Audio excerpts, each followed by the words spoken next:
ឥឡូវដល់វគ្គយើងលាយថ្នាំបាញ់ទៅលើផ្ទៃបាតទាំងមូលនិងបញ្ចូលតាមប្រព័ន្ធទយោនេះសម្រាប់ផ្ទះសាងសង់ថ្មីគឺយើងលំអិតតែម្ដងអត់ឲ្យមានចំណុចណាខ្វះខាតទេគឺយើងត្រូវបាញ់ឲ្យសព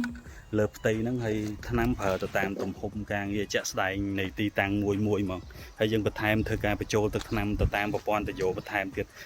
ដើម្បីលំអិតឲ្យលំអិតទៀតលើការងារហ្នឹងណាបាទគឺអត់ឲ្យមានចំណុចណាខ្វះខាតទេបាទនេះឥឡូវយើងត្រៀមអញ្ចឹងធ្វើការបាញ់ថ្នាំចូលប្រព័ន្ធទយោបងនេះអញ្ចឹងតាមទីតាំងមួយគឺយើងបែងចែកមាន3រុនដើម្បីបាញ់មកទីតាំងអញ្ចឹងមួយជួរនេះបងមួយជួរនេះមួយរុនមួយជួរនោះមួយរុនហើយចុងនោះមួយរុនដែរបាទអញ្ចឹងចាំមើលយើងមើលទីតាំងដែលវាមកដល់នេះបាទអញ្ចឹងសិតតែហូរទាំងអស់នេះទឹកហូរបាទទៅបន្ទាប់ពីយើងបាញ់តាមប្រព័ន្ធទយោរួចរាល់បងអញ្ចឹងយើងមានតែការតេស្តទាំងការបាញ់លើផ្ទៃបាតនិងមកជោគមកសពឲ្យស្អាតបងហើយជាងគាត់ធ្វើការចាក់ឡប់ឡែទៅចិត្តស្អាតទឹកថ្នាំនោះហ្នឹងបងបាទអញ្ចឹងការងារយើងនៅតែបាញ់ថ្នាំហើយបំពេញដីតាមប្រព័ន្ធទយោទៀតរួចរាល់ហើយបងបាទ